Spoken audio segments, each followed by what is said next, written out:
अब हम आ गए हैं जनेश्वर मिट्स पार्क की उस प्रतिमा के बीच जिनके नाम पे इस पूरे गार्डन का नाम है या इस स्थल का नाम है जनेश्वर मिट्स जी। ये एक बहुत ही अच्छे नेता हुए जिनकी याद में ये समाजवाद के नेता थे और समाज की बहुत सारी कुरीतियों के खिलाफ इन्होंने एक प्रखर आवाज़ उठाई और सभी लोग अनुसरण करते हैं उन चीज़ों का। आप भी कुछ ऐसा काम करें जिससे लोग आपको जानें और इस तरह से अगर आपकी प्रतिमाएं बनती हैं तो यह जीवन धन्य हो जाता है। हम कहते हैं कि बड़ी मुश्किल से हमें मनुष्य जीवन मिलता है और उस मनुष्य जीवन में अगर हम कुछ ऐसा कर दें जिससे हम सदा सदा के लोगों के लिए बीच अमर हो जाएं तो बहुत अच्छी चीज़ें होती हैं। तो आप ये मैं आपको वो भी दिखाऊंगा। इनकी प्रतिमा है जनेश्वर मिट्स जी की, काफ़ी खूबसूरत प्रतिमा है और बड़ी लंबी है तो पीछे शायद आपको सही से दिख नहीं पा रहा होगा, लेकिन हाँ मैं कोशिश करता हूँ कि उनको मैं अच्छे से कैप्चर करूँ। तो ये है उनकी प्रतिमा और आप देख सकते हैं जनेश्वर मिट्स जी को। और ये काफ़ी एक मैं आपको बताऊं तो काले संगमरमर की पूरी ये चादर बिछी हुई है और काले संगमरमर के पत्थर के ऊपर उनकी ये गोल्डन कलर की ये मूर्ति है। हाँ, और जनेश्वर मिट्स जी मेरी ही तरह थोड़े हेल्दी थे तो ये काफ़ी अच्छी चीज़ है। और इस पार्क के बीचों बीच उनकी प्रतिमा लोगों के बीच आज भी वो शांति का संदेश प्रदान करती है जिसके लिए लोग यहाँ पे आते हैं। और जनेश्वर मिट्स जी की जो एक विचारधारा रही है तो ये खूबसूरती है यहाँ की। आप भी जब कभी भी अगर लखनऊ आएँ तो लखनऊ में इन जगहों का आनंद लें और बताएं कि हाँ कैसी है कैसी नहीं है। तो लखनऊ का एक अपना अंदाज़ है और लखनऊ में जब भी अगर आप आते हैं तो उस तरह की चीज़ों का आप आनंद ज़रूर लीजिए और ये आपकी यादों को और भी प्रबल करता है। जब आप जीवन के एक दूसरे छोर पे होते हैं और फिर आपको जब आपकी अपनी पुरानी चीज़ें देखने को मिलती हैं तो बड़ा आनंद आता है। या आप कभी भी किसी ऐसे समय में हैं जहाँ पे आपको आपके चिंताओं ने घेर रखा है, तब आप अगर इस तरह की कोई भी वीडियो देखते हैं और आपने उस पल को जब जीते हैं तो आपको बड़ा ही आनंद आता है। यार हो सकता है बकैती मैं बहुत ज़्यादा कर रहा हूँगा तो यार छोटा भाई समझ के माफ़ कर देना या फिर अपना एक प्यारा दोस्त समझ के माफ़ कर देना। लेकिन यार जो चीज़ें आपको अच्छी लगती हैं वो चीज़ें करनी चाहिए और मुझे नहीं लगता है कि उसमें कोई संकोच करना चाहिए। तो ये है भैया लखनऊ का खूबसूरत जनेश्वर मिट्स पार्क।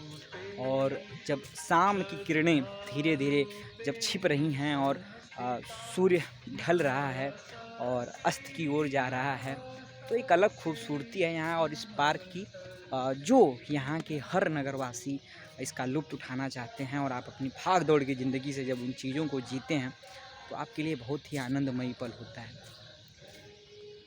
तो बहुत अच्छा काम है ये। और इस तरह से एक बड़े शहर के बीच इस तरह का पार्क होना उन नगरवासियों के लिए भी बहुत ही अच्छी चीज़ है कि आप अपनी चिंताओं से मुक्त होकर कुछ समय अपने आप को इन पार्कों में दे सकते हैं। और ये उनकी प्रतिमा है मेरे बीच में, आप देख सकते हैं मेरे पीछे जनेश्वर मिट्स जी की प्रतिमा है जो समाजवाद के एक प्रखर नेता थे। और इसी के साथ साथ आगे भी मैं कुछ चीज़ें इस पार्क में और भी ये पार्क काफ़ी बड़े स्थलों में छिपा हुआ है और मेरे मित्र हमें बुला रहे हैं कि चलो यार उधर भी देख के आते हैं। तो मैं आज इस पूरे पार्क को आपको दिखाने वाला हूँ कि यहाँ पे क्या क्या चीज़ें हैं और आप किन किन चीज़ों का आनंद ले सकते हैं। यार आनंद तो आप हर चीज़ का ले सकते हैं और हर जगह आनंद लेने की है, लेकिन हाँ जब आप कभी इस तरह की किसी यात्रा पर हैं और आपको कुछ अच्छी चीज़ें देखने को मिले तो आप उन्हें अपनी यादों में समेट लें और उसका आनंद लें।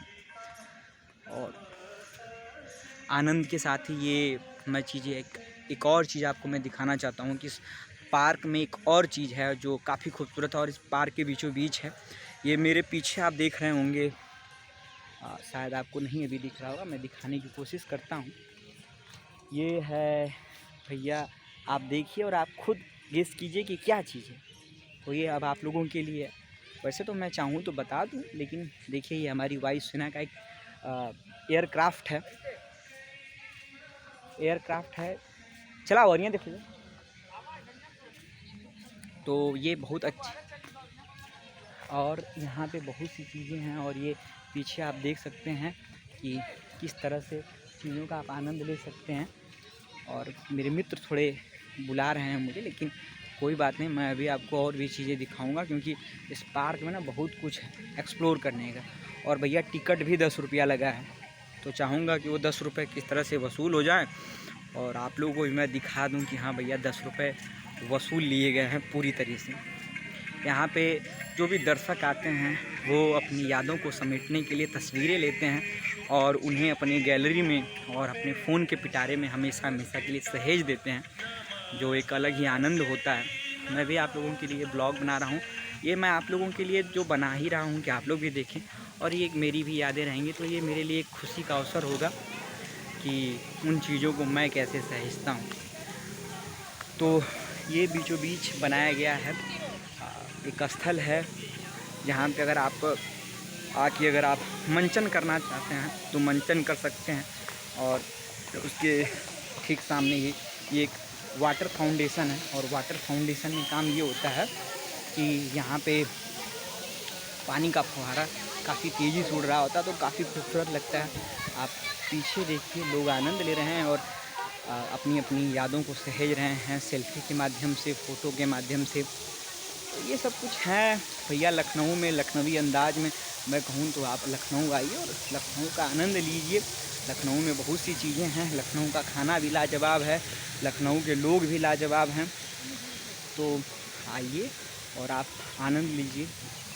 ये है हमारे देश के जवानों का सबसे प्रमुख हथियार, जो हमेशा से हमारे जवानों का सबसे विश्वसनीय हथियार रहा है।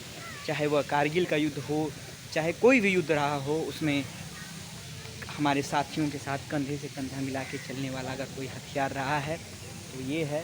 जनेश्वर मिश्र पार्क में मौजूद है, जो ठीक सामने लगाया गया है। ये 2 जो है कि तोहफे हैं, और ये बहुत ही आकर्षक का केंद्र है, बीचों बीच है।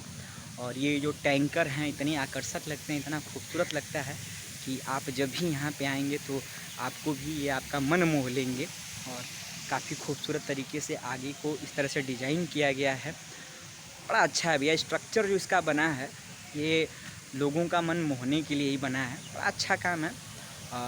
और इस तरह के कामों से प्रशंसा मिलनी चाहिए। और ये लखनऊ प्राधिकरण और उस समय की वर्तमान सरकार द्वारा काम किया गया हो, वो बहुत ही अच्छा काम किया गया है। और मुझे इस बात की खुशी है कि इसके रख रखाव में भी किसी प्रकार की कोई कमी नहीं की गई है। सरकार द्वारा इसके रख रखाव में भी अपनी अहम भूमिका निभाई जाती है। तो क्योंकि ये सब कुछ हमारे प्रदेश के लिए धरोहर है,